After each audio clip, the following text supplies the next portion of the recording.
Shraddha Das, and I really don't know what I should say to everyone out there during these times, because the last lockdown it was very very different, and it was not this massive and severe.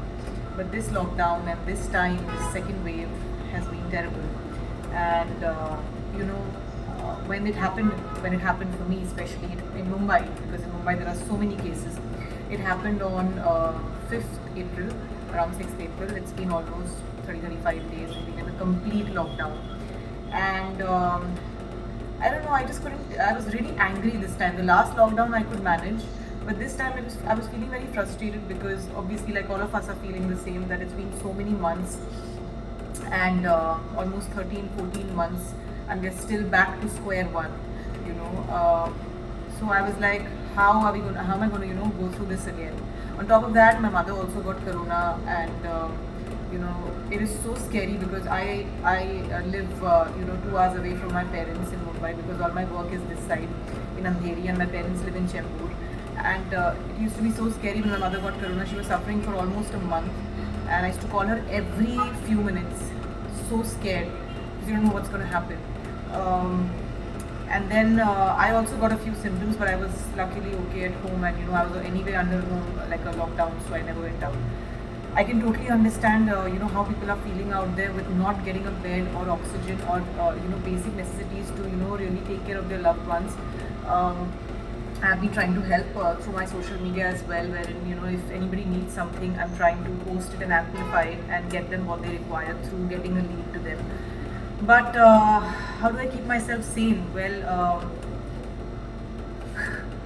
I don't know. I just try to be active at home, whatever I can do, and be thankful that like I'm safe and people around me are safe right now. My loved ones are safe, so I'm very thankful for that. And I avoid watching a lot of bad news, because it really affects me mentally. And I try to read the positive things, wherein like Mumbai, for example, or Maharashtra, the cases are reducing. I like reading all that rather than seeing the pictures and videos of people dying and getting burnt. I really don't feel like seeing that, because it really affects me very very badly. I'm very very sensitive and emotional as a person, and I would just start crying. But what I don't know what I can suggest to you here. Everybody has their own way of coping with this, and I'm sure each one of you has your own way of coping with this lockdown and this time. I do childish things, like I play Ludo, and I watch happy movies only, comedy movies only. I do dance a bit every day, but I don't know. I mean, how can I tell anybody to work out or do anything? It's just weird, I think just basically being able to be thankful for being at home under a roof, having food, and being safe and healthy right now and living right now is enough for for me and for anybody who is also lucky enough to be that way.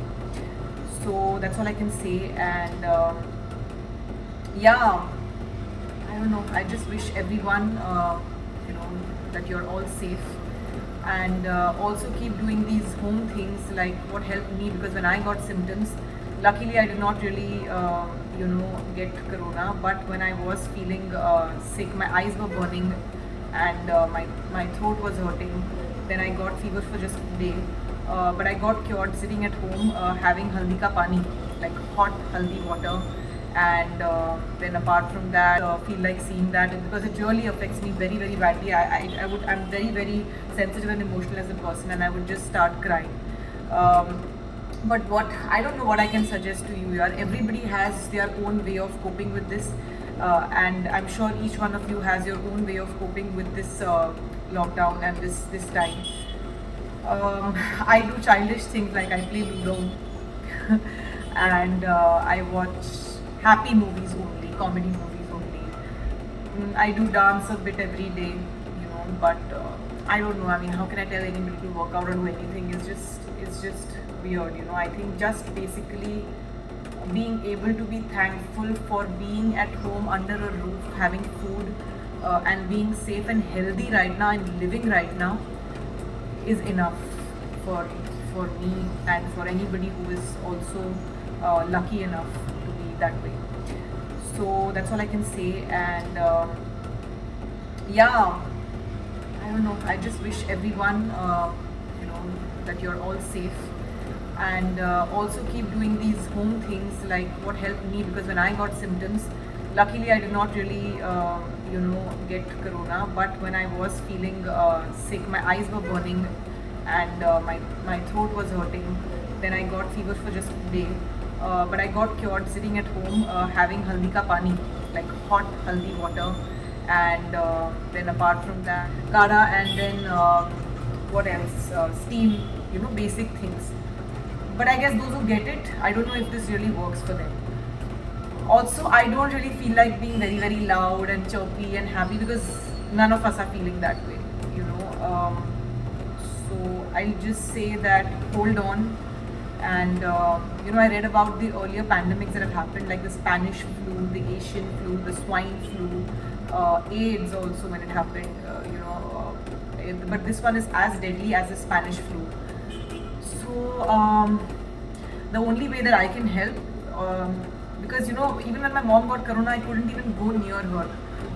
So it's very difficult for us to personally be there. I mean, it's salute to the healthcare workers who are actually out there and fighting it day and night.